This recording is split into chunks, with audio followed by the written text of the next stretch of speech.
আর আজকে ছাত্রদলের নেতৃবৃন্দ এবং আজকে এই সংগ্রামে দীর্ঘ 15 বছর ধরে যারা সংগ্রাম করেছেন, জীবন দিয়েছেন, প্রাণ দিয়েছেন, আমার সেই প্রিয় ছাত্র ভাই বোনেরা, আসসালামু আলাইকুম। আজকে আমাদের মাঝে এখানে আরো উপস্থিত আছেন। একজনের নাম বলা হয়েছে, আমি আবার একটু দলের যিনি চিন্তা করেছিলেন, যিনি ছাত্রদলকে রূপ দিয়েছিলেন, সেই আমাদের স্বাধীনতার ঘোষক শহীদ প্রেসিডেন্ট জিয়া রহমান, আমাদের বহুদলীয় গণতন্ত্রের প্রবর্তক এবং আজকের এই আধুনিক বাংলাদেশের রূপকার শহীদ প্রেসিডেন্ট জিয়া রহমানের প্রতি শ্রদ্ধা জানাতে চাই। আমাদের সেই নেত্রী, যে নেত্রী দীর্ঘকাল ধরে গণতন্ত্রের জন্য সংগ্রাম করেছেন, লড়াই করেছেন, আমাদের আপসহীন গণতন্ত্র আপসহীন নেত্রী দেশনেত্রী বেগম খালেদা জিয়াকে শ্রদ্ধা জানাতে চাই। ছাত্রদলের সেই সব নেতাদের, কর্মীদের, যারা অকুতোভয় সংগ্রাম করে সেই 15 বছর ধরে গণতন্ত্রের পক্ষে সংগ্রাম করে তারা প্রাণ দিয়েছেন, আহত হয়েছেন, পঙ্গু হয়েছেন, কারাবরণ করেছেন। আজকে আমি এখানে অনেককে দেখতে পাচ্ছি যাদের সঙ্গে আমি অনেকবার কারাগারে ছিলাম। কারো পা ভেঙেছে, কেউ চলতে পারছিল না, তারা আজকে যাই হোক আল্লাহ অশেষ সময় তারা বেরিয়ে এসছে, ছাত্রদের নেতৃত্ব নিয়েছে। আজকে আমি শ্রদ্ধা জানাতে চাই বাংলাদেশের সকল গণতান্ত্রিক আমি মানুষকে, যারা একটা আন্দোলনের মধ্য দিয়ে, একটা অভ্যুত্থানের মধ্য দিয়ে ফ্যাসিবাদী হাসিনাকে দেশ থেকে পালাতে বাধ্য করেছেন। আমি বক্তব্য দীর্ঘ করবো না। আমাদের প্রধান অতিথি, এর মধ্যে ভারপ্রাপ্ত চেয়ারম্যান তারেক রহমান সাহেব বক্তব্য রাখবেন, তার বক্তব্যের জন্যই আমরা অপেক্ষা করছি।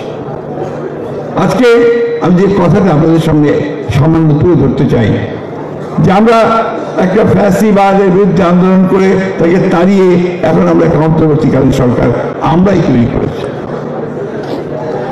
আমরা আশা করছি যে অন্তর্বর্তীকালীন সরকার তারা ন্যূনতম যে সমস্ত সংস্কারগুলো প্রয়োজন, অর্থাৎ আমাদের নির্বাচন সংক্রান্ত যে সংস্কার, একটা লেভেল প্লেইং ফিল্ড তৈরি করা, আমাদের প্রশাসন যন্ত্র তাকে ঠিক করা, সংস্কার করা, বিচার ব্যবস্থাকে সংস্কারের মধ্যে নিয়ে আসা এবং ন্যূনতম অর্থনৈতিক সংস্কারগুলো করা এবং তার মধ্য দিয়ে একটা নির্বাচন অনুষ্ঠান করা যেটা সকলের কাছে গ্রহণযোগ্য।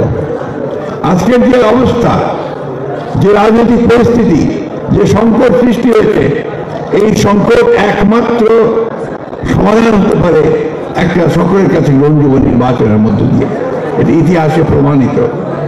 আমরা সে কথাই বারবার বলে আসছি, কিন্তু আজকে দুর্ভাগ্যজনকভাবে বাংলাদেশে আবার সেই চক্রান্তের খেলা শুরু হয়েছে, যেটা অতীতে হয়েছে বহুবার, যারই ফলে আমরা আমাদের শহীদ প্রেসিডেন্ট জিয়া রহমান সাহেবকে হারিয়েছি, যারই ফলে দেশনেত্রী বেগম খালেদা জিয়াকে 6 বছর কারাগারে থাকতে হয়েছে, যারই ফলে আজকে আমাদের নেতা তারেক রহমান সাহেবকে এখনো পর্যন্ত বিদেশে থাকতে হচ্ছে।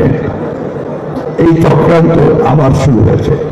কি করে বাংলাদেশের সত্যিকার যারা বাংলাদেশে বিশ্বাসী, যারা জোর করে বলতে পারে সবার আগে বাংলাদেশ, সেই দলকে, সেই নেতাকে আজকে তারা দূরে সরিয়ে রাখতে চাচ্ছে। বন্ধুগণ, এই চক্রান্ত বহুবার হয়েছে, আজকে আবার সেই চক্রান্ত শুরু হয়েছে।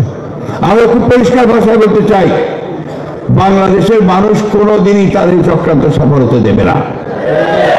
বিএনপিকে ভেঙে ফেলার চেষ্টা বহুবার হয়েছে, বহুবার, কখনোই ভেঙে ফেলা সম্ভব হয়নি। এই বিগত তথাকথিত নির্বাচনের সময় চেষ্টা হয়েছে, একটা ছাড়া 2টা লোককে তারা সরিয়ে নিয়ে যেতে পারেনি। কারণ বিএনপির যে রাজনীতি, এটা হচ্ছে এদেশের জনগণের মানুষের রাজনীতি। সেই রাজনীতি কি? রাজনীতির স্বাধীনতা, সার্বভৌমত্ব আর গণতন্ত্র। এই 3টে জিনিসের উপরে বিএনপির রাজনীতি মূল ভিত্তি। এবং সেখানে শহীদ প্রেসিডেন্ট জিয়া রহমান সাহেব তার যে জাতীয়তাবাদের যে দর্শন, সেই দর্শন আমাদের দিয়ে গেছেন, 19 দফা কর্মসূচি দিয়ে গেছেন। তারই ভিত্তিতে দেশনেত্রী বেগম খালেদা জিয়া 2016 সালে ভিশন 2030 দিয়েছিলেন। আর এই চলমান গণতন্ত্র আন্দোলনকে আরো বেগবান করার জন্য এবং বাস্তবতাকে সামনে রেখে আমাদের নেতা তারেক রহমান সাহেব 31 দফা কর্মসূচি দিয়েছেন 2022 সালে। তাই আজকে যারা এই কথা বলেন যে বিএনপি সংস্কার চায় না, তা আমি মনে করি যে তারা কোনো কিছুই লক্ষ্য করে না, ইতিহাস তারা ভুলে গেছে।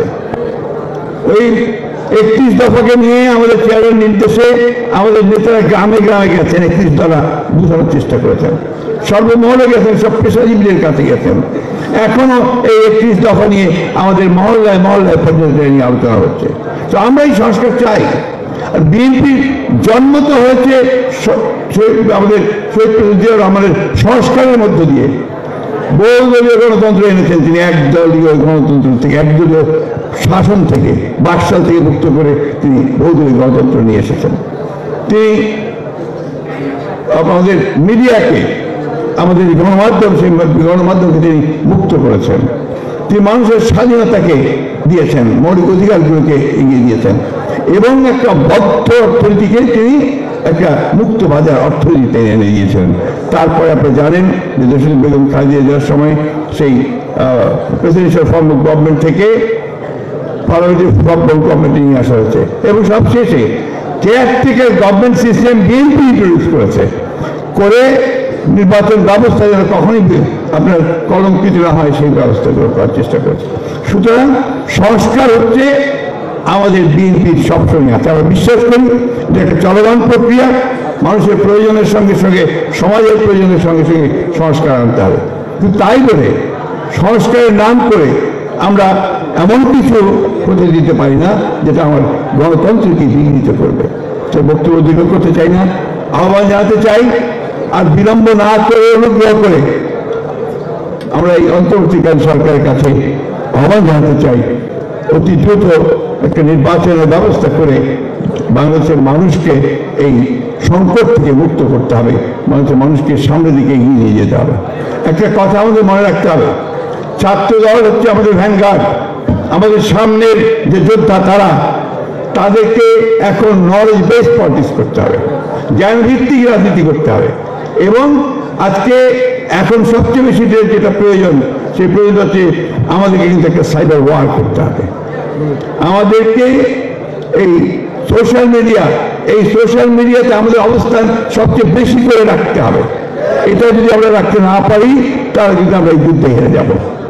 আমি তাই আপনাদের তোমাদের অনুরোধ করবো যে তোমরা এই সোশ্যাল মিডিয়াতে তোমাদের অ্যাক্টিভিটিস অনেক বেশি বাড়াও, এবং যে সমস্ত মিথ্যা প্রচারণ হচ্ছে বিএনপির মধ্যে, সেই মিথ্যা প্রচারণকে তোমরা সেটাকে বন্ধ করতে পারবে। দেশে বিদেশে ষড়যন্ত্র চলছে, প্রিয় সহকর্মীরা, সহযোদ্ধারা, আজকে আমাদের দায়িত্ব হচ্ছে আমাদেরকে রুখে দাঁড়াতে হবে, এবং আমাদের মেধা বুদ্ধি দিয়ে দাঁড়াতে হবে, এবং সে মেধা বুদ্ধি দিয়ে আমরা তাদেরকে পরাজিত করতে পারবো বলে আমরা বিশ্বাস করি। আমি আপনাদের সম্পর্কে ধন্যবাদ দিয়ে শেষ করছি।